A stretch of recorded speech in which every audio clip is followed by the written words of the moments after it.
estas afectan en términos de velocidad, es decir, que no van directo a la desintegración, sino que pueden acelerar lo que otro proceso desintegrador esté haciendo. En realidad, cuando lo veíamos en el tema de temperatura, decíamos que altas y bajas temperaturas podían llevarnos al, a la división de las rocas. La precipitación nos puede llevar al lavado o al transporte de esas partículas, ¿verdad? Eh, Podemos hablar también de la humedad relativa y la radiación solar neta asociada al nivel de exposición de la roca. La radiación solar, pues lo que va a generar básicamente es la cantidad de calor que puede llegar a sentir una roca y ya lo habíamos explicado. Otra característica importante en la meteorización es las características físicas, ¿verdad? ¿Cómo afectan? Pues podemos hablar del tamaño de las partículas, la permeabilidad, que decíamos que la permeabilidad es el hecho de que si puede introducirse o no agua dentro de ella, el grado de dureza, el grado de cementación, los agentes cementantes, ¿verdad? Todos estos en su conjunto pueden influir en el proceso de meteorización. Eso, digamos que si nosotros tenemos una roca sedimentaria compuesta por agregados, pero que no estén bien cementados, entonces lo que se da pues es que se acelera, primero se va afectando la parte cementante de la formación de la nueva roca, ¿verdad? Y se va disgregando, ¿no? Y eso hace que pueda ser de más rápida evolución el suelo. Por otra parte, están las características químicas de la roca, ¿verdad? Cuando hablábamos, estábamos hablando de su estructura cristalina, que es como están dispuestos los minerales asociados entre ellas, y la solubilidad relativa de sus componentes. Acá ya nos estamos metiendo a que esa roca, ¿qué es lo que contiene en función de los minerales? En función de lo que contenga de minerales, ¿verdad? Esa roca, pues hay que ver qué tan fácil es, cuando decimos volverlo soluble, es que al mezclarse con agua, ¿verdad? Quede totalmente dispuesta. Vamos a tomar de ejemplo cuando nosotros estamos aplicando azúcar a una porción de agua. Ahora ustedes ven que al estarlo agitando y agitando y agitando, las capas cristalinas, digamos, del azúcar se van disolviendo, ¿verdad? Se van volviendo solubles, o sea, se están convirtiendo en agua, ¿verdad? Entonces, de eso habla mucho de su estabilidad o susceptibilidad, ¿verdad? En función de lo que se va degradando. Si ustedes han sido observadores en diferentes lugares, en carreteras o algo, y ustedes ven la formación de una roca, ven muchas veces que existe cierto desgaste de esa roca en el paso del tiempo. Ejemplo, las que llamamos piedra de río, digamos, esas tienen una forma primero lisa, ovalada, y lo veíamos la semana pasada, que lo que está sucediendo es que las sales y toda la parte química de eso se está lavando, ¿verdad? Entonces en el lavado pues va generando esa formación por la forma en que, por cómo está la escorrentía de ese río, riachuelo o el mar, ¿verdad? Entonces, de esa cuenta nosotros encontramos, dependiendo de la evolución de la roca, ese tipo de rocas dentro del de un río. También encontramos algunas que no están totalmente lisas porque el contacto puede ser mínimo, por ejemplo, su formación de la roca es de ese tipo, es otro tipo de mineral que contiene, etcétera. Pero sí podemos observar el desgaste que está teniendo y es lo mismo cuando hablamos de la solubilidad. Entonces aquí tenemos los ejemplos de los factores que afectan la meteorización de los minerales primarios. ¿verdad? Entonces ya tenemos la parte del clima, que es un acelerante, tenemos la parte física y la parte física, ¿verdad? Que va a depender mucho del tamaño de la partícula. ¿Se recuerdan cuando hablábamos de la parte física? Está la roca y cuando le estás teniendo contacto con el agua, si el agua no se está introduciendo, no va a suceder aquello que hablábamos, que al congelarse se pueda generar que se quiebre esa roca, ¿verdad? También el tamaño de las partículas para ser transportadas o deshacerlas, ¿verdad? Y entonces aquí viene el tema de la solubilidad, de eso depende. Entonces ahí es donde les comento pues que vamos entrando a la parte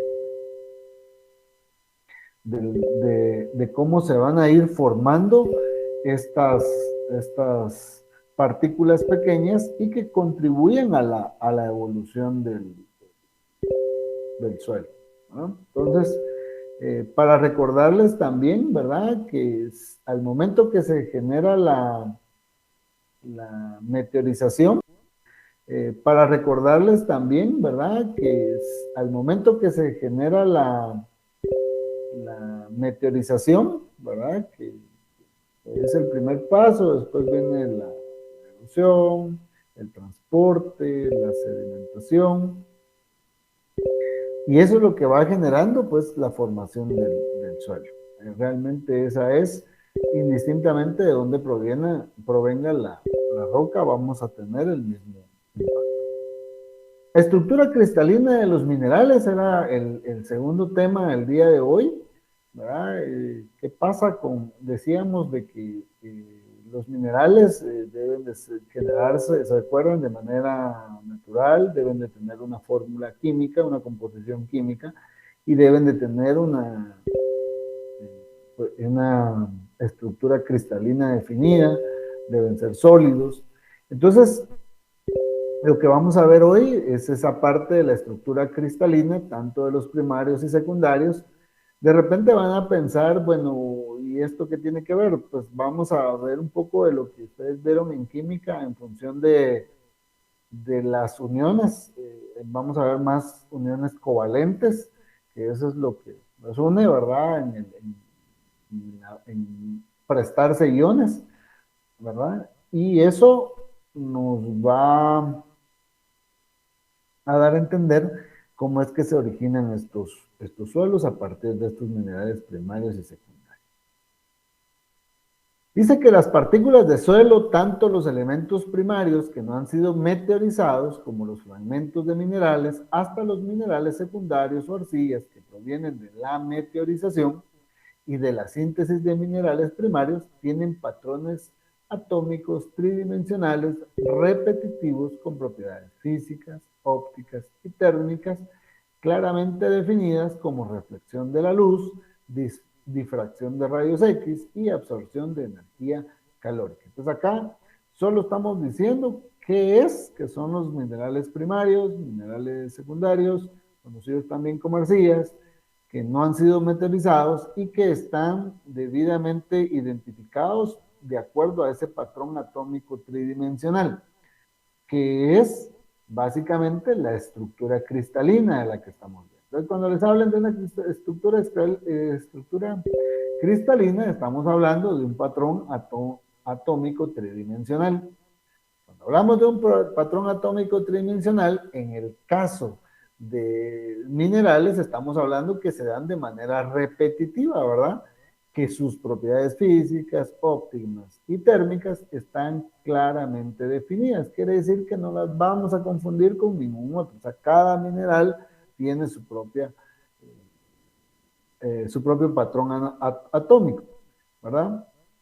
Entonces, algunos de los minerales secundarios que nos interesan tienen estructuras cristalinas, pero otros carecen de ellas. Estamos hablando ya de los secundarios, lo que significa variaciones muy importantes en sus propiedades físicas, químicas y físico-químicas, como retención de agua, capacidad de intercambio catiónico, fijación de aniones y cationes, formación de coloides organominerales como arcilla, humus, etc. Esto que nosotros estamos analizando en esta parte, ¿verdad? Cuando nosotros estamos hablando que se va a dar una variación, ¿verdad? Vamos a ver, en las características, perdón, en las propiedades físicas, químicas y físico-químicas, ¿verdad? De un mineral, ya estamos entrando en lo que nosotros queremos alcanzar en el tema de suelos, que es la parte de los minerales que van a estar para las plantas que nosotros vamos a colocar ahí, ¿verdad? ¿En qué afecta? Por ejemplo, una propiedad física, ¿verdad? Puede afectar el tema de retención de agua. Una propiedad química puede afectar la capacidad de intercambio catiónico. La propiedad química también puede afectar la fijación de aniones y cationes, ¿verdad? Y la formación de coloides organominerales, que ya es una cuestión físico-química. Entonces acá, hablamos de arcilla y de humus y de otras. Entonces aquí sí ya estamos viéndonos afectados. Voy a hacer una pausa, jóvenes, te acabo de recordarlo el tema de si me están viendo. Excelente, muchas gracias a Humberto. Entonces, nuevamente, ¿verdad? Les decía, pues, que dependiendo, ¿verdad? De la estructura cristalina, ¿verdad? Que si tengan o no tengan, es donde nosotros ya nos vamos a ver afectados desde esa naturaleza. Por eso es que muchas veces esta parte dice, no, pero no, pues ahí está, ¿verdad? Ahí está el suelo y lo que tenemos que saber es qué está pasando, ¿no? Porque primero les decía yo, ¿verdad? Que tenemos que saber qué tipo de suelo es, si proviene de qué tipo de roca proviene, qué tipo de minerales contiene. Entonces, dependiendo de los tipos de minerales, ya vimos de que eso nos va a interesar saber en función de cómo nos puede afectar en la retención del agua, en la capacidad de intercambio catiónico, en la fijación de aniones y cationes, en la formación de coloides organominerales, arcilla, humus, etc. Poco a poco vamos a ir entendiendo dónde es importante eso ya para la planta en el curso del curso, pero vamos como un poco más despacio para que ustedes vayan entendiendo esa parte, ¿verdad? Digamos, cuando dice que se da la meteorización de los minerales primarios que producen los minerales secundarios, ¿verdad? Que integran los suelos. Bueno, entonces, para tener minerales secundarios debe existir meteorización de los primarios. Para que existan minerales primarios debe existir meteorización de la roca. Ese es como los pasos que vamos a seguir. Entonces, si nosotros tenemos minerales primarios, su herencia van a ser minerales heredados. Si nosotros tenemos que los minerales primarios se transforman, vamos a tener arcillas transformadas. Si nosotros tenemos una alteración geoquímica de los minerales primarios, vamos a tener solubilización y vamos a tener geles amorfos que no tienen forma, ¿verdad? Si nosotros tenemos una alteración bioquímica, vamos a tener una neoformación y vamos a tener arcillas neoformadas. Si nosotros tenemos también una liberación de silicio, aluminio o hierro, vamos a tener cristalización y por lo tanto vamos a tener óxido cristalino. Digamos, este tema es en función de lo que le vamos a hacer a este mineral primario en el proceso de meteorización. Para que eso suceda, recuérdense, tiene que ver el clima, que es el acelerante, digamos, en tema de la precipitación y temperatura. Pueden haber todo lo que quieren en función de una alteración física o una alteración química, ¿verdad? Si es geoquímica, pues ya vamos a tener solubilización. Si es bioquímica, vamos a tener liberación de silicio, aluminio y hierro. Entonces ahí estamos en función de cómo se forman los minerales secundarios. Una estructura cristalina de un mineral puede verse reflejada externamente. Por ejemplo, en la pirita tenemos cristales cúbicos, que es como también se presenta su estructura cristalina, ¿verdad? Cuando nosotros estamos hablando de una estructura extralínica, es cómo se comportan los átomos, ¿verdad? De cada uno de estos. ¿Por qué? Porque decíamos de que si tiene una fórmula química, por ende va a tener una cantidad de átomos, ¿verdad? Y cómo se distribuyen, ¿verdad? En el espacio. Y esto dice que en algunas minerales se pueden observar a simple vista, ¿verdad? Los cristales hexagonales como extremos piramidales en el cuarzo. Los átomos que componen los minerales se agrupan según una estructura ordenada. Poseen una forma geométrica. Los minerales polimórficos, misma composición, pero distinta estructura interna, ¿verdad? Poli de mucho, o sea, muchas formas, ¿verdad? Que es lo que vamos a observar. ¿Qué sistemas cristalinos tenemos? O vamos a ver, tenemos el sistema cúbico, el sistema tetragonal, el sistema hexagonal, el sistema romboédrico, el sistema rómbico, el monoclínico y el triclínico. ¿Vale? Estos son los sistemas cristalinos. Ya dijimos que los minerales tienen que tener una estructura cristalina, que significa el orden en el espacio en el que se encuentran los iones atómicos que componen esa fórmula química. Hay diferentes formas o sistemas, como el cúbico, el tetragonal, el hexagonal, el romboédrico, el rómbico, el monoclínico y el triclínico, ¿verdad? ¿Cómo es que se da todo esto? Pues el plano reticular, que son dos filas reticulares no paralelas entre sí, forman un plano reticular o llamado también red bidimensional. Entonces aquí tenemos un ejemplo, ¿verdad? Dos filas reticulares que no son paralelas porque esta es A, esta es A, esta es B, esta es B, ¿verdad? Entonces, por lo tanto, A con B no son paralelas, ¿verdad? Forman un plano reticular o una red bidimensional, ya lo vieron acá, bidimensional, ¿verdad? O sea, cuando hablamos de dos dimensiones, el famoso 2D, ¿sí? Entonces tenemos uno y tenemos el otro, los ejes, ¿verdad? Recuerden, matemáticas, ¿verdad? Dos ejes, X y Y.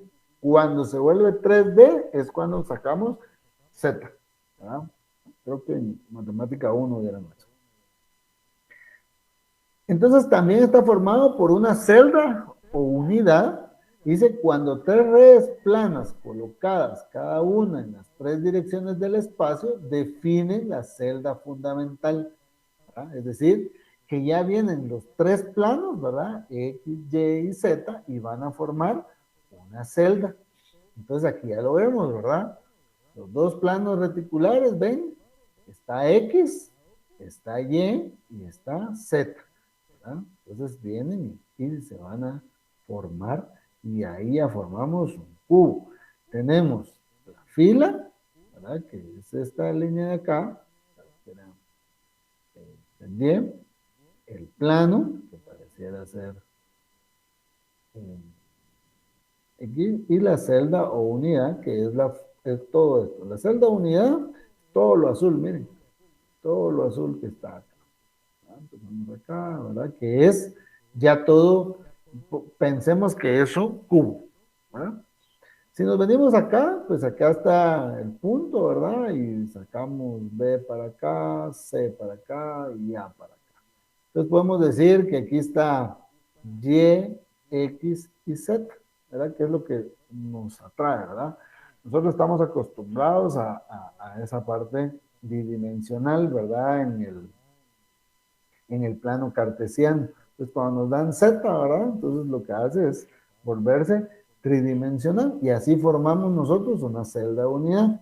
El plano reticular solo son dos y ya con el tercer eje, ¿verdad? Ya podemos formar esa celda.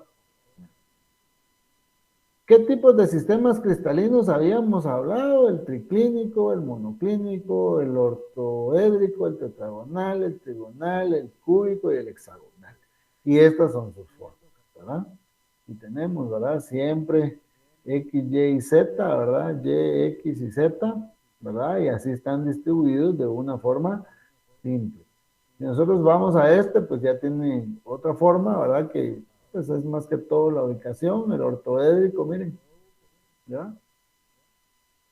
Solo es la forma aquí, digamos, nos da una fórmula simple, nos da centrado, centrado en la base,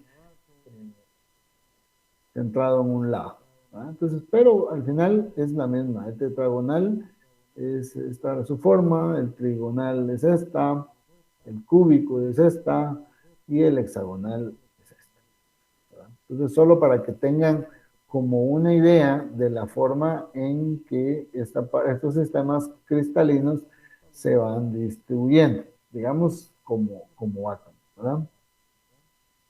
Dice que los procesos físicos y químicos de meteorización producen la desintegración y transformación de los minerales para originar los suelos, pero su intensidad y dirección depende de los factores de formación. Entonces aquí regresamos a los factores formadores, ¿verdad?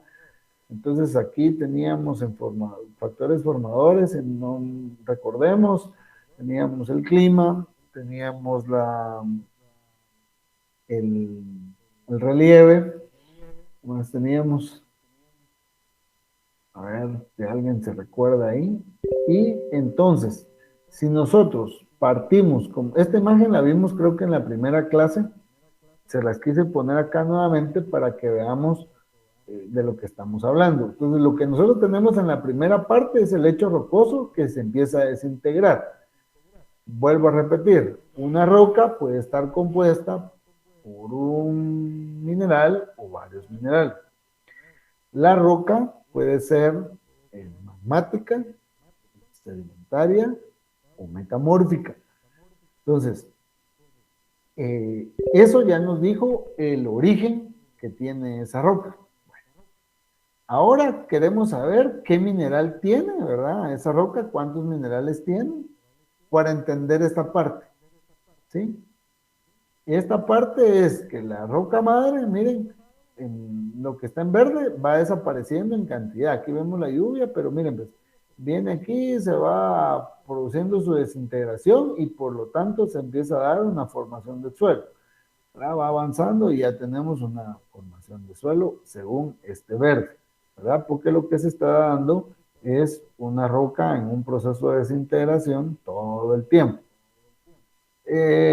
Lo que me gusta de esta imagen, por ejemplo, es que de este verde intenso, digamos, que nos podría significar que es donde hay más roca, nos está diciendo, ¿verdad?, que va perdiendo intensidad porque va perdiendo la cantidad de roca. Como la roca estuvo expuesta, ¿verdad?, a procesos de meteorización, aquí va formando materia orgánica, aquí va generando fragmentos de minerales y materia orgánica, humus y finalmente hace más materia. De donde quedó la roca madre hacia arriba vamos a tener el horizonte B, el horizonte A, probablemente tengamos un horizonte H. Hacia abajo se sigue desintegrando la roca, pero pues va quedando como horizonte C y en la parte final nos va quedando todo lo que es el lecho rocoso, ¿verdad? Explicado, el lecho rocoso empieza a desintegrarse. Es lo primero que va a suceder. La materia orgánica va facilitando la desintegración.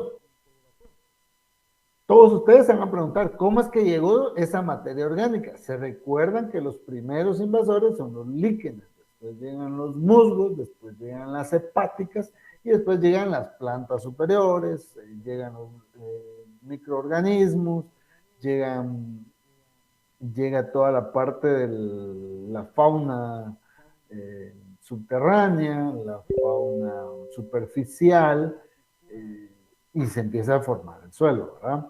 Entonces, después de eso es que aparece esa materia orgánica, facilita la desintegración, es decir, la desintegración siempre va a ser por los factores meteorizadores, el clima como acelerador, la parte física y la parte química, dependiendo del suelo, y ahí va a ir evolucionando, ¿verdad?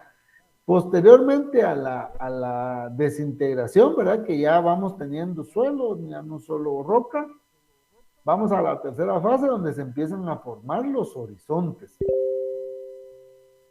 ¿Por qué se empiezan a formar los horizontes? Pues porque obviamente el horizonte A, que es un poco más unificado que el horizonte B, es la parte que se va quedando arriba, que es la que está en constante descomposición a partir de toda la parte biológica.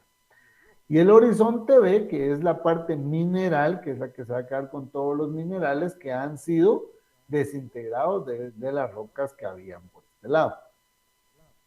En el último paso sería un suelo desarrollado que ya sustenta una vegetación densa. Ahí ya pasamos a plantas superiores y se da.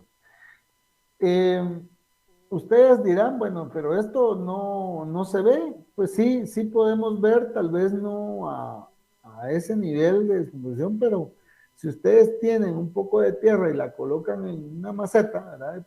No le pongan nada si quieren, o sea, no le pongan plantas, nada, vacío, solo tierra dejen ahí. Van ustedes a ver que sin necesidad de que ustedes coloquen algo, van a aparecer plantas. Para que se dé esa aparición de plantas, ya sucedieron todos los aspectos meteorizadores ahí.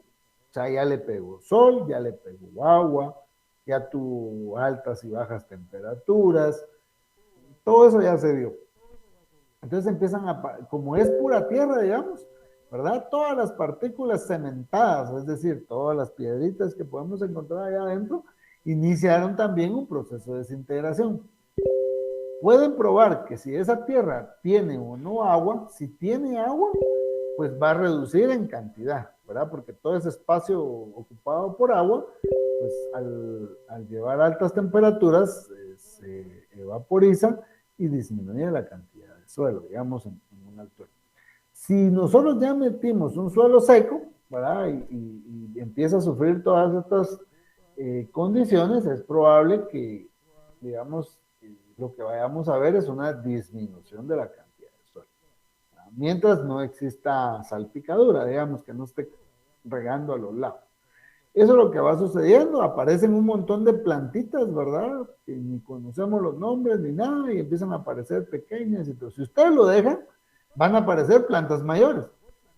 Ustedes no plantaron nada, eso llegó ahí y eso es porque pues hay efectos polinizadores, el aire lleva semilla, los animales como los pájaros llevan todo eso y lo van dejando por todos lados, o sea, las esporas empiezan a viajar y se da el nacimiento de nuevas plantas. Eso es básicamente lo que sucede. Tal vez lo que no podemos ver es como un proceso desintegrador de grandes rocas, ¿verdad? Porque eso ya hablamos y lleva pues demasiado tiempo. Entonces, como para ir viendo cómo es que realmente se da ese tipo de formación y estar bastante claros en eso. Vamos a empezar a hablar de los minerales primarios, que son los silicatos, y ustedes dirán, bueno, ¿qué son los silicatos? Se recuerda que eso viene del silicio, y que el silicio es el primer mineral con mayor cantidad presente en los suelos. Entonces, de ahí estamos partiendo, ¿verdad? Los silicatos dicen que nos van a agrupar tanto minerales primarios como secundarios, llamados arcillas, y que se encuentran ampliamente distribuidos en los suelos en las fracciones de arena, limo y arcilla, ¿verdad? Así como formando partes de rocas. Entonces, el silicato eh, pueden ser primarios, pueden ser secundarios. Los vamos a encontrar en cualquier tipo de textura, por ejemplo, la arena, el limo o la arcilla, o están dentro de las rocas, ¿verdad? Formando rocas silicatadas, digamos, puramente un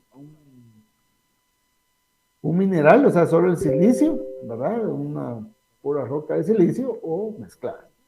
El 80% de los minerales de las rocas ígneas y metamórficas son silicatos. Imagínense, el 80% de rocas ígneas, ¿verdad? Y metamórficas son silicatos.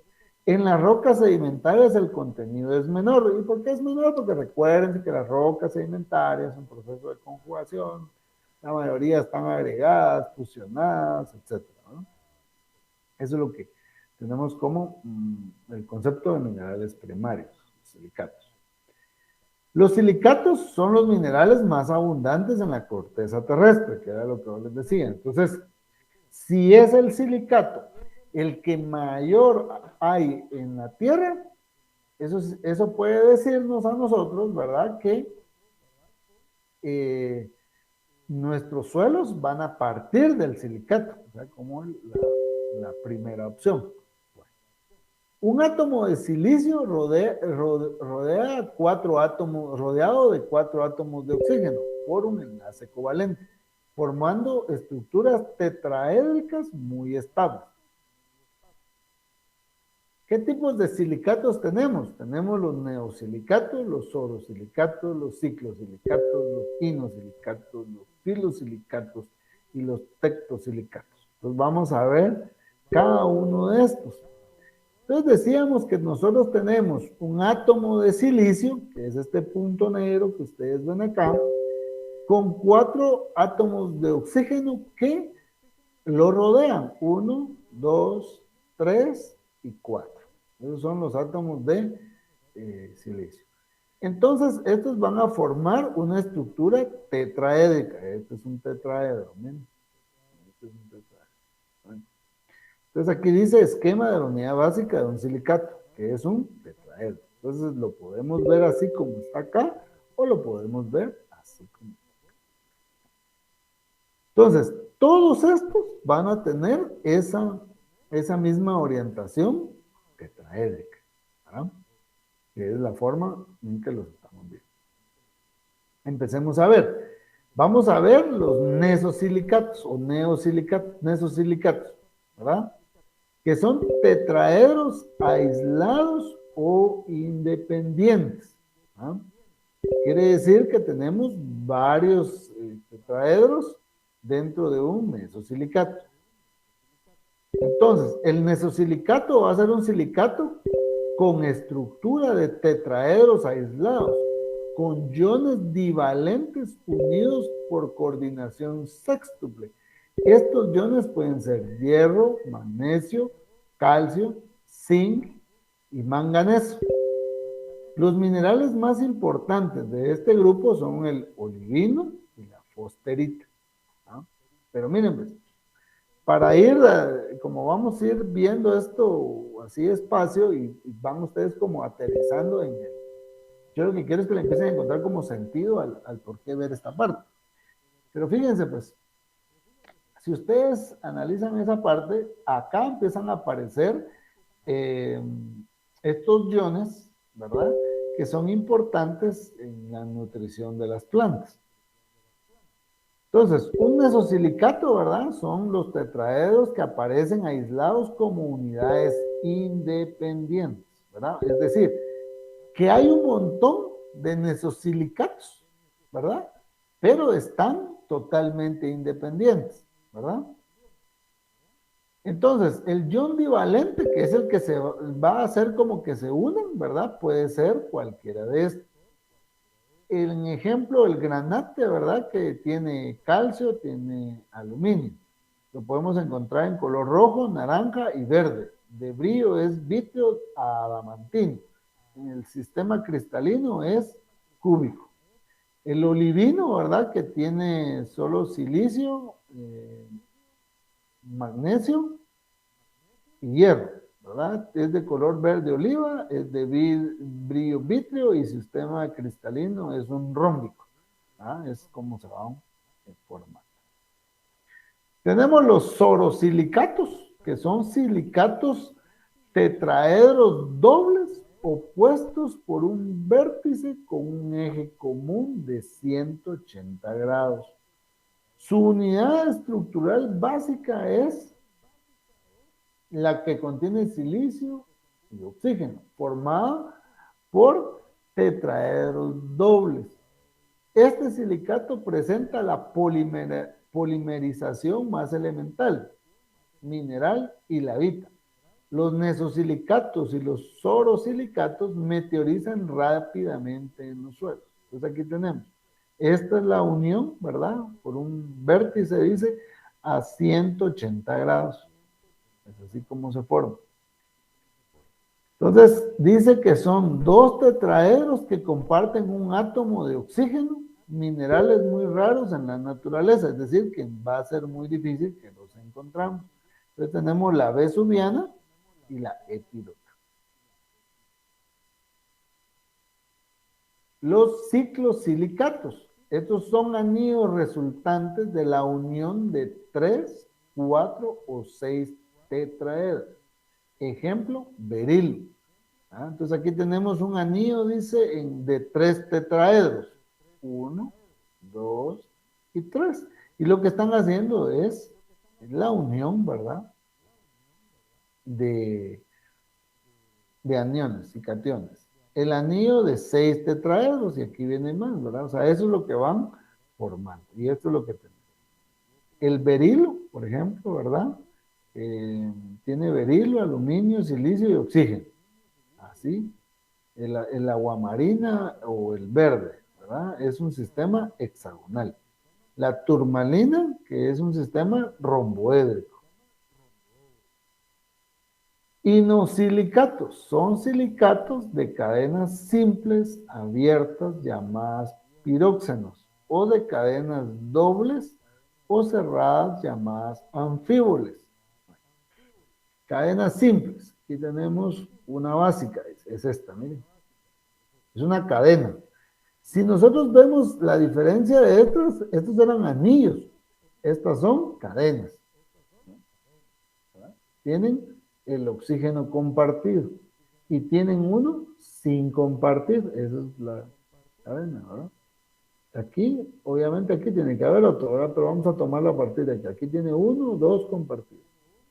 ¿Verdad? Y el otro es el que queda libre. Y así nos vamos. Tiene cadenas dobles o cerradas llamadas anfíboles, ¿verdad? Que son estas. Estas son las que se van a ir, ¿verdad? Son dobles. Ustedes me dirán, sí, pero se parece a los otros. No, porque estos no pueden ser dobles. ¿Sí? Este está de 3, ¿verdad? 4 o 6, pero no están unidas a otras, es decir, no están compartiendo, que estos sí lo están haciendo. Ahí para que vayan viendo un poco la diferencia, ¿verdad? Las cadenas simples se unen o polimerizan lateralmente por cationes calcio, magnesio, sodio o hierro y contienen altos porcentajes de... Ah, no, este es manganeso, está mal escrito. Magnesio y hierro. Por ejemplo, la agujita. Entonces aquí tenemos cómo es que se forman, miren. Como son cadenas, pueden ser así, ¿verdad? Los anfíboles y los piróxenos. Los filosilicatos son láminas bidimensionales con una unidad básica. Estos silicatos laminares o aluminosilicatos son tetraedros polimerizados en patrones hexagonales. Polimerizan en 2 dimensiones, con tetraedros que comparten 3 esquinas basales en el mismo plano y la cuarta esquina no se comparte. La biotita o mica negra. Y aquí lo tenemos, miren. Entonces dice que tenemos que una parte no se va a compartir, ¿verdad? Este no se comparte, este no, ¿verdad? Aquí lo vamos a compartir, ¿verdad? Y la cuarta esquina no se comparte. Entonces ahí ya tenemos todo lo que se puede o no se puede compartir. Y los ejemplos como mica, en tanto moscovita o como biotita. Los tectosilicatos o silicatos en andamiaje tienen una estructura atómica tridimensional, son aluminosilicatos compuestos de tetraedros. Los grupos se diferencian entre sí por las sustituciones isomórficas que presentan y el grado de comparación estructural. Son un grupo importante de silicatos, como los feldespatos de potasio o la ortoclasa. Los feldespatos se presentan en la arena y el limo. Los feldespatoides tienen más aluminio que silicio, ejemplo, la nefelina. Entonces así es como aparecen estos, ¿no? Este que ven aquí está entre el átomo que está por arriba, ¿verdad? Ahí están como unidas. Estas ya están formando una especie tridimensional. Recordemos cuando estábamos hablando de la parte tridimensional, que es la 3, ¿verdad? O sea, todos venían formados en el mismo plano, es decir, todas se forman en el mismo plano. Ahora hay otro que está saliendo, ¿verdad? Todas que están en el mismo plano como una hoja, y ahora hay otro que está saliendo, que es este que aparece aquí, en los tectosilicatos. Ejemplos, el cuarzo y la ortosa. Los minerales secundarios, o sea, es decir, voy a retomar el tema.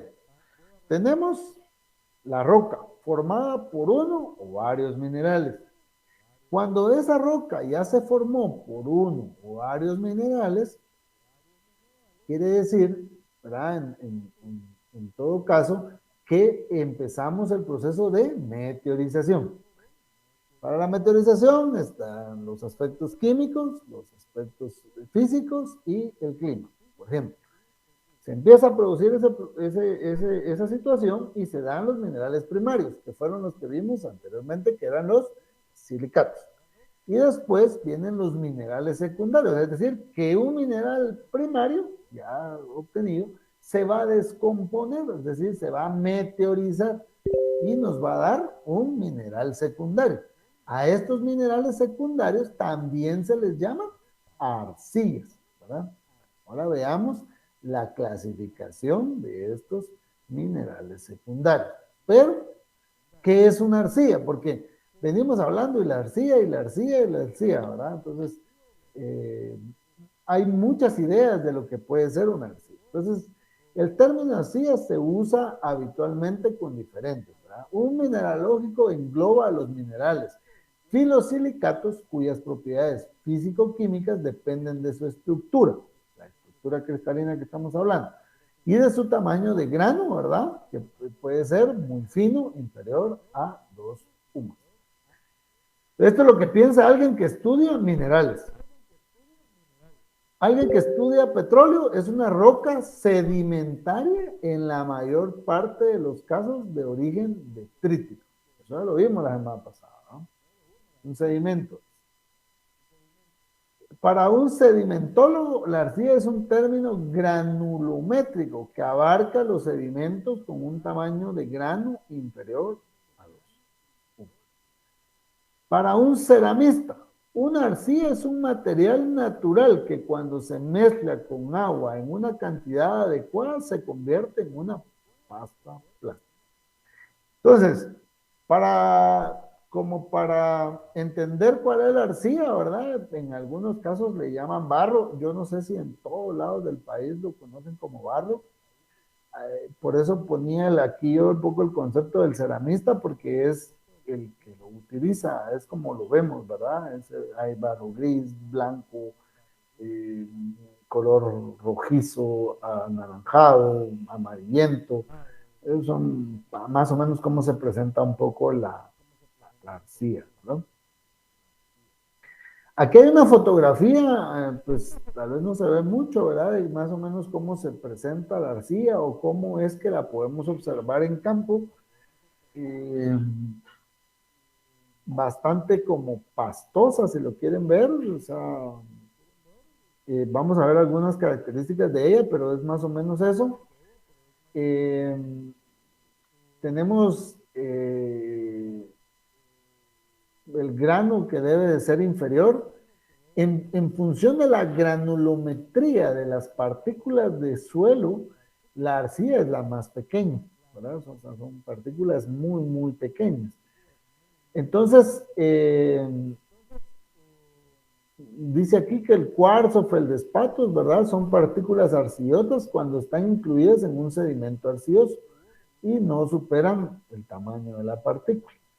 La extracción, ¿cómo se extrae? La explotación normalmente se efectúa a cielo abierto utilizando medios mecánicos convencionales.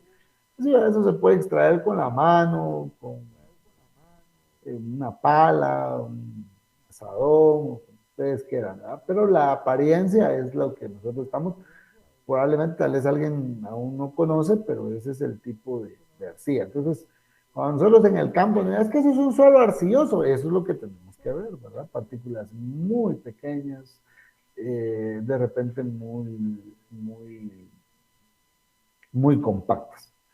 ¿Cuál es la historia de la arcilla? Pues los primeros objetos de alfarería se remontan al periodo paleolítico y se trata de jarras o de pequeñas representaciones de divinidades maternales y de culto a la fertilidad. Entonces ponemos aquí, les puse un ejemplo, ¿verdad? Un poco es como, no sé si en todas las épocas o de la historia se conoce como cerámica, pero ese es como el uso, ¿verdad? En la antigüedad americana, la mayoría de sus pueblos eran agrícolas y por tanto sedentarios, lo que hizo que se produjeran grandes cantidades de utensilios domésticos para su uso culinario o de almacenaje. Ahí, bueno, ahora utilizamos hoy se me olvidó el nombre, pero donde nos daban comida antes es en arcilla, los platos, ¿verdad? Los tazones también eran de arcilla, ¿verdad? Nosotros veíamos esos colores. Ahora se utilizan otros, ¿verdad? Hasta melamina creo que se utiliza mucho ahora, ¿verdad? Pero sí la arcilla en su tiempo, pues sí fue bastante utilizada. En Perú, donde surgieron los primeros estilos en cerámica, el estilo chavín, con sus motivos de jaguares, fue superado durante el periodo clásico por la cerámica de cultura mochica, que floreció en la costa septentrional. Es decir, ¿por qué estamos hablando de esto? Y dirán ustedes, ¿y esto qué tiene que ver con la formación de los suelos? Es que entendamos que esto no es nuevo y que la arcilla se ha utilizado para diferentes actividades, ¿verdad? Tal vez algunos de ustedes viven en ciudades donde todavía existen el ladrillo, no el block, sino el ladrillo, porque el block está hecho como de piedra poma y de arena, creo que está hecho, pero el ladrillo está hecho de un tipo de arcilla. Ahí se construían las casas, ¿verdad? Y se iban pegando con la misma arcilla. ¿Por qué? Porque tiene una adhesión, tiene cementación, no penetra el agua, y lo vamos a ver más adelante. Entonces, así es como vamos encontrando qué tan importante es. También es entender que como hay una gran cantidad, pues nuestros antepasados tuvieron que encontrarle un uso a ello, ¿verdad? No sé realmente si en la actualidad hay gran cantidad o realmente en términos de construcción ya no fue tan importante y por eso se usan otro tipo de materiales, ¿verdad? ¿Qué propiedades físico-químicas tiene la arcilla? Pues podemos hablar de que son de pequeño tamaño, ¿verdad? Ya hablamos de la partícula. Su morfología, es decir, la forma que tiene es de tipo laminar, principalmente los filosilicatos. Recuerden que los filosilicatos decíamos que eran como los más importantes de las arcillas, y si no vamos a regresar a ver los filosilicatos para que no se les escapen. Aquí están, ¿verdad? Son laminares, ¿verdad? Son tetraedros polimerizados en patrones hexagonales, polimerizan en 2 dimensiones, comparten 3 ejemplos basales en el mismo plano y no se comparte uno, ¿verdad? Entonces, les decía esto, ¿verdad? Para que vayamos entendiendo un poco la importancia del por qué estamos viendo esta parte. Las sustituciones isomórficas que dan lugar a la aparición de carga en las láminas y a la presencia de cationes débilmente ligados en el espacio interlaminar. Bueno, todos ustedes entienden toda esta parte de los aniones, los cationes. Bueno, cuando nosotros estamos hablando de cationes, estamos hablando de los que se pueden compartir, ¿verdad? Que podemos hablar ya cómo los compartimos en este estado que estábamos hablando de las pasas de los enlaces covalentes. Como el enlace covalente es el que comparte, ¿verdad? Entonces, cuando nos dice que las arcillas tienen cationes débilmente ligados, quiere decir que esa forma de compartir es débil, es decir, que se puede separar en algún momento. Estamos hablando del catión, ¿verdad? Se puede quedar libre. La capacidad de absorción, que es otra característica, es un fenómeno consistente en la pérdida de resistencia de un coloide, ¿sí? al amasarlo y su posterior recuperación con el tiempo. Las arcillas tixotrópicas, cuando son amasadas, se convierten en un verdadero líquido. O sea, estamos hablando de amasar, tal vez la parte es como hacer un pastel, ¿verdad? O sea, empezamos a hacer masa o galletas, ¿verdad? Eso es como estar manipulando también arcilla. ¿Cómo lograron que ese se pudiera amasar? Pues se logra aplicándole agua, ¿verdad? No sé si a la hora de estar en el tema de hacer masa para pan o galletas o pastel, no sé si es leche o agua o las dos, ¿verdad? Pero eso es lo que se va logrando. Como dice que tiene una capacidad de absorción, o sea, absorber el agua, meterla entre sus partículas, que hasta se puede volver agua. ¿Qué es la capacidad de intercambio catiónico? Dicen, son capaces de cambiar fácilmente los iones fijados en la superficie exterior de sus cristales, o también a atraer otros cationes a su superficie. Bueno, miren pues, quiere decir que todos los iones se fijan alrededor, ¿verdad? Todo lo que estábamos viendo, dependiendo de la forma tetraédrica que funcione, se forman en el exterior de sus cristales. Es una partícula súper pequeña, pero se llena de iones, ¿verdad? Pero los puede cambiar fácilmente, ¿verdad? Como cuando cambiamos estampitas, ¿verdad? Bueno, aquí te doy, aquí te da. Eso es la capacidad que tiene realmente una arcilla, ¿verdad? Y así como tiene una alta capacidad de dar todos estos que vinieron a él, también tienen la alta capacidad de poder traer más, ¿verdad? Traer más, jalar de otro lado. Sí, o sea, si lo trajo, pues después lo comparte, ¿verdad? Y ahí, esa es la capacidad de intercambio catiónico. Para darles una idea, digamos, esta alta capacidad de intercambio catiónico es súper importante en los suelos a la hora de hablar del tema de nutrición de las plantas o fertilidad del suelo. ¿Por qué? Porque estamos hablando de calcio, magnesio, potasio, fósforo, manganeso, todo eso que necesitan las plantas. La tixotropía es algunas arcillas se encuentran en su principal campo de aplicación en el sector de los absorbentes, ya que pueden absorber agua u otras moléculas en el espacio interlaminar o en los canales estructurales, ¿verdad? Entonces, esta capacidad de absorción, cuando se es utilizado en el tema para absorber agua, nos sirve como tixotropía. Muchas veces ese suelo para el tema de absorber, ¿verdad? La cantidad de agua lo pueden probar ustedes, ¿verdad? Como les decía, con un jarrón de barro, de cerámica, aplíquenle agua y van a ver cómo solo cambia de color, ¿verdad? Y el agua la logra absorber, ¿verdad? Por eso cuando en el tema de que nos daban para servir los alimentos, si ustedes prueban una taza de barro, tiene un acabado en el cual no pueda penetrar, ¿verdad? Lo vuelven en esa manipulación, le van quitando esa capacidad de absorción, ¿verdad? Para que quede, creo que si no estoy mal, lo meten a un horno para poderlo calentar y pierde esa capacidad de absorción, sí.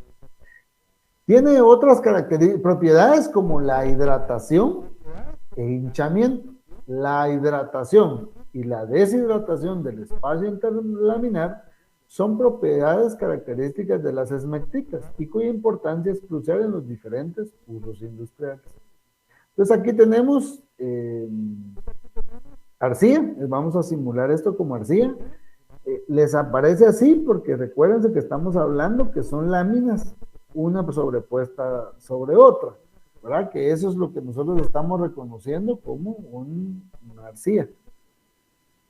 A esta arcilla que está seca, dice, le vamos a aplicar agua.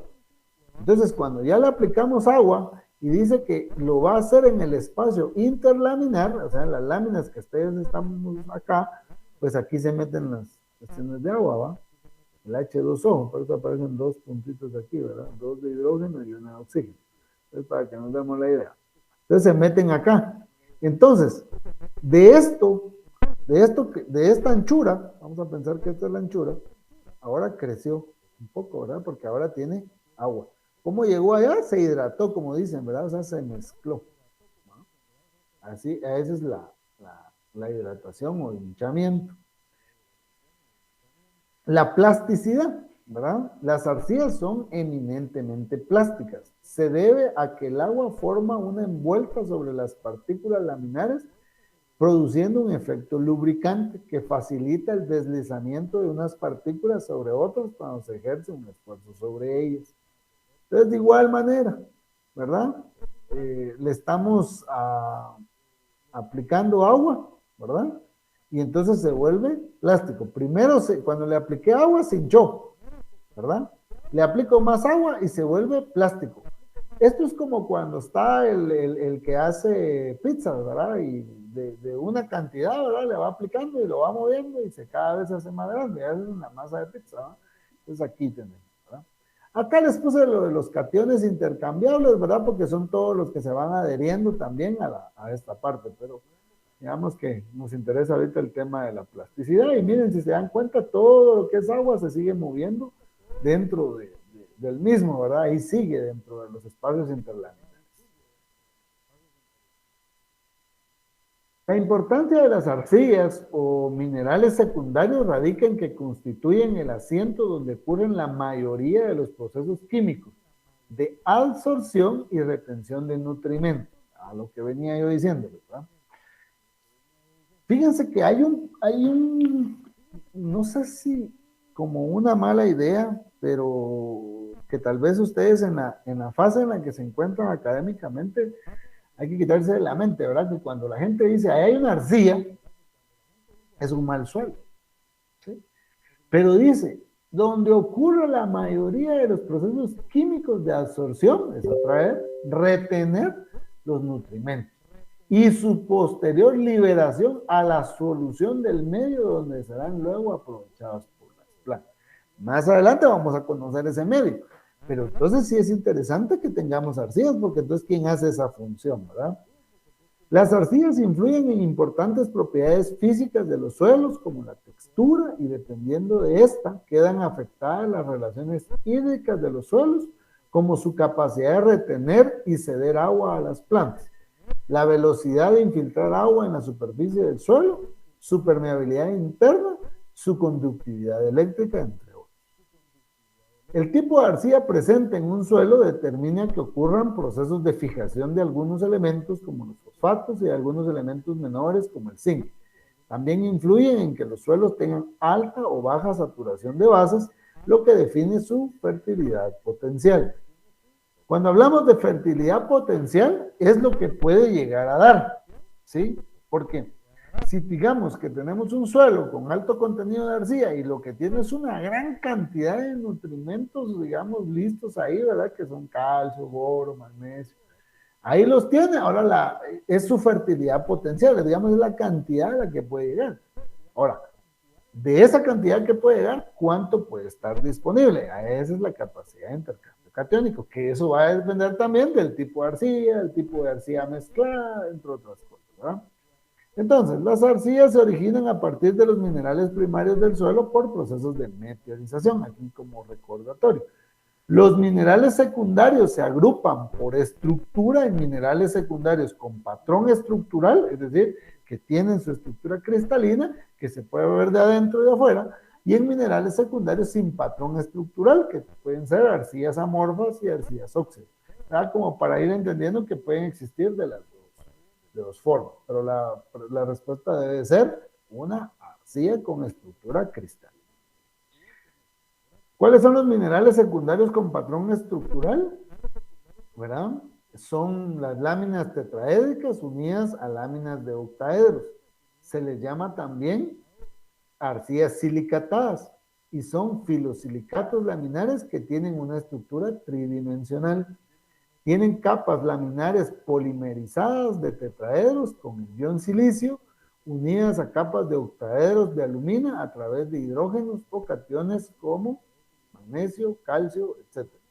La forma en que se unen las láminas de tetraedros y octaedros, sean en relación 1,1, 2,1, constituyen la llamada unidad cristalina básica, que al unirse luego entre sí múltiples veces forman las arcillas. Al unirse una capa de tetraedros con una de octaedros o dos capas de tetraedros con una de octaedros, se forma la unidad cristalina básica de la arcilla. Se clasifican con base en la disposición estructural que presenten sus tetraedros y octaedros. Tenemos entonces las arcillas 1,1, 2,1, que son expandibles y no expandibles, y las arcillas 2,1,1, las que se verán a continuación. Entonces aquí tenemos 2,1,1, ¿verdad? 1,1 y 2,1, ¿verdad? Que son estas, ¿sí? La polimerización de los tetraedros de silicio en patrones hexagonales, ¿verdad? Que forman los hexágonos. Si se dan cuenta, se parecen a los que vimos anteriormente, ¿verdad? Aquí ya no estamos ya no es una clasificación por las uniones, sino una clasificación por la formación y la cantidad de tetraedros que tenemos, ¿verdad?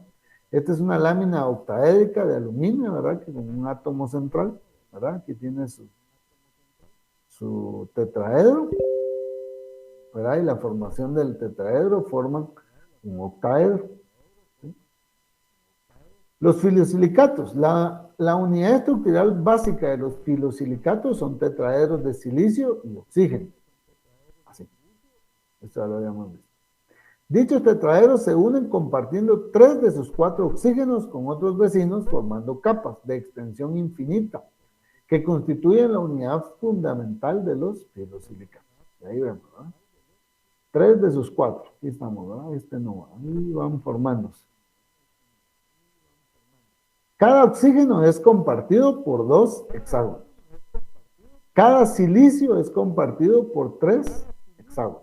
Los oxígenos apicales sobre los silicios, ¿verdad? Esta es una capa tetraédrica. Estructura tetraédrica. El tetraedro de silicio-oxígeno se encuentra eléctricamente descompensado. El silicio aporta 4 cargas positivas. 1, 2, 3, 4. Frente a las 8 negativas de los 4 oxígenos de los vértices, por lo que ha de unirse a otros cationes para neutralizar las cargas. Quiere decir que este silicio-oxígeno siempre se tiene que unir a otras para neutralizar cargas. La estructura octaédrica, los octaedros se encuentran descompensados eléctricamente, 2 cargas positivas si el catión octaédrico es el magnesio, o 3 si se trata de aluminio, frente a los 12 posibles cargas negativas que pueden aportar los 6 vértices. Las capas de tetraedros y octaedros se acoplan dando láminas que al repetirse forman la estructura cristalina. Entonces aquí tenemos octaedros y tetraédricos, ¿verdad? Se van uniendo y van formando capas para hacer esta estructura laminar. O sea, como están unidas, ¿y por qué están unidas? Porque aquí dice que deben de unirse a otros cationes para neutralizar las cargas, es decir, que siempre está buscando unirse. Entonces va a formar ese tetraedro formas octaédricas, ¿verdad? Y eso va a hacer que formen esas capas laminares. Los silicatos con estructura, que son del grupo caolinita, ¿verdad? Presentan una capa de tetraedras unida a una capa de octaedras, ¿verdad? Y aquí tenemos, ¿verdad? La forma de van a tener un tetraedro formado por octaedros, ¿verdad? Aquí están los tetraedros, ¿verdad? Y aquí arriba los octaedros. Ahí estamos la caulinita, es esta. Cómo se forman en láminas, ¿verdad? Y aquí están toda la parte laminar. Algunas características dice que puede servir para el recubrimiento del papel, reduce la porosidad y da suavidad, brillo a la superficie. En cuestiones refractarias, elaboración de perfiles, bloques y ladrillos refractarios, así como cemento refractario y resistente a los ácidos. En cerámica, en la fabricación de sanitarios, comedores, porcelana eléctrica y tejas de alto grado, vajillas, objetos de baño. Como en vidrio, en la formulación de placas de vidrio, en pinturas, en la elaboración de pigmentos de extensión para pinturas y en la fabricación de tintas. Se usa como dilatador por su inercia química, suave fluidez, facilidad de dispersión y por no ser abrasivo. Plásticos. Es usado como relleno en hules y plásticos y auxiliar en procesos de filtración, en revestimientos plásticos para adultos y tejas plásticas. En agroquímicos, forma parte de los componentes de insecticidas y pesticidas, bien como material de acompañamiento de insecticidas presentados en polvo o bien solo. En farmacéutica, en la elaboración de medicamentos por ser químicamente inerte y libre de bacterias. En cosméticos, es uno de los principales componentes de los cosméticos. Construcción, en el concreto mejora la durabilidad, remueve el hidróxido de calcio químicamente activo, mejora la porosidad y la adhesión entre el cemento, la arena y la grava.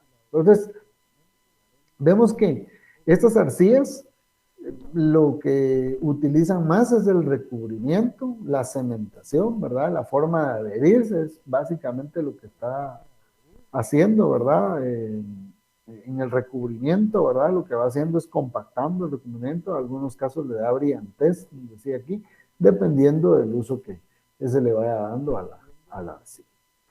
Los filosilicatos con estructura 2,1, la unidad cristalina básica de esta arcilla está formada por dos láminas de capas de tetraedros que encierran una lámina o capa de octaedros, es decir, haciendo un sándwich.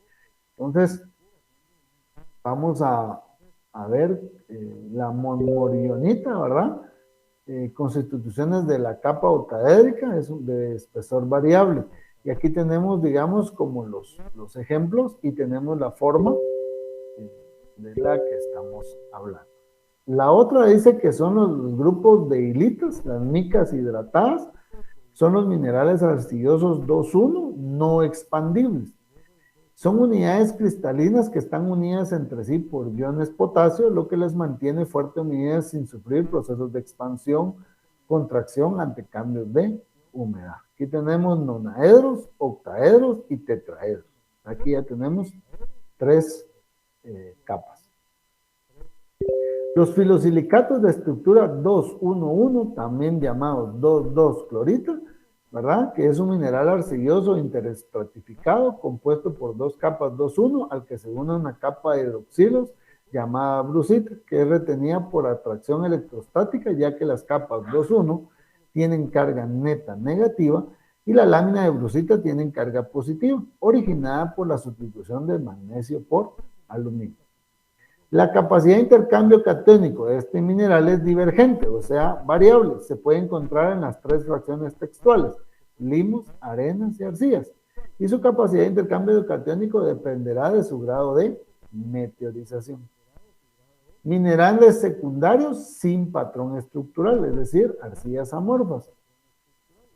Tienen composición química similar a los filosilicatos laminares, pero su estructura cristalina carece de patrones regulares en capas. Los tetraedros y octaedros están dispuestos en forma desordenada. Son de origen volcánico, provenientes de la meteorización de vidrios y cenizas volcánicas. Su capacidad de intercambio catiónico dependiente del pH en forma parcial y también de cargas permanentes. Presente fuerte floculación, lo que hace difícil su dispersión en agua. Es capaz de fijar aniones por tener puntos de cargas positivas. Y por último, las arcillas óxidos, que corresponden a los óxidos e hidróxidos de hierro y aluminio, la que tiene alta capacidad de retener agua, como la limonita. Se encuentra en suelos tropicales, también en suelos vertisoles, arcillas expandibles, o suelos muy meteorizados bajo el trópico. Y finalmente, pues tenemos un esquema de la intemperización o meteorización de minerales primarios hasta secundarios, ¿verdad? Aquí dice que es una secuencia en la formación de minerales secundarios por meteorización, dependiendo del lavado de bases y silicatos. Entonces aquí pasamos de los minerales primarios, ¿verdad?, a un proceso de acumulación de óxidos, se incrementa el lavado y la meteorización, ¿verdad? En esta parte, por ejemplo, una corita se va a convertir en una monmorionita, saponita, nontronita, ¿verdad? Estas siguen su proceso de meteorización, se convierten en un grupo de caulonitas, ¿ya? Si por ejemplo, es amorfo, pues vamos a tener los geles amorfos, las formas subcristalinas y las formas cristalinas. Los que son amorfos mezclados, óxidos subcristalinos y formas cristalinas. Los geles amorfos, las formas subcristalinas y las formas cristalinas. Así es como se va a ir presentando la formación de minerales secundarios. Esto realmente es una forma básica de conocer cómo es que se da desde la formación del suelo, desde la parte de la roca, a minerales primarios, pasarlos a minerales secundarios. Si se dan cuenta, pues cuando hablamos de la absorción de la planta o de minerales, nos interesan mucho los minerales secundarios, es decir, pasar de roca, mineral primario, mineral secundario. Ahí empezamos a tener ya una cierta disposición de las plantas. Para las plantas, perdón, o sea, esos, todos los nutrimentos de la planta, ¿verdad? Hablamos un poquito también de ese tema de que las arcillas son las encargadas de tener esos iones y cationes disponibles, ¿verdad? Pero va a depender mucho de esa parte arcillosa. Ahora,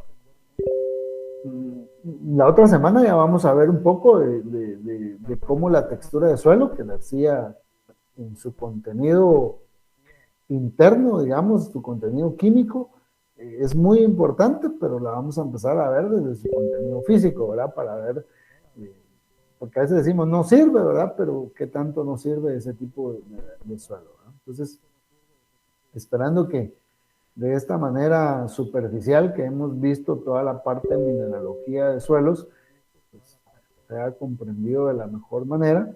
Les quiero agradecer su atención y pues, primeramente Dios, nos vemos la siguiente semana. Muchísimas gracias.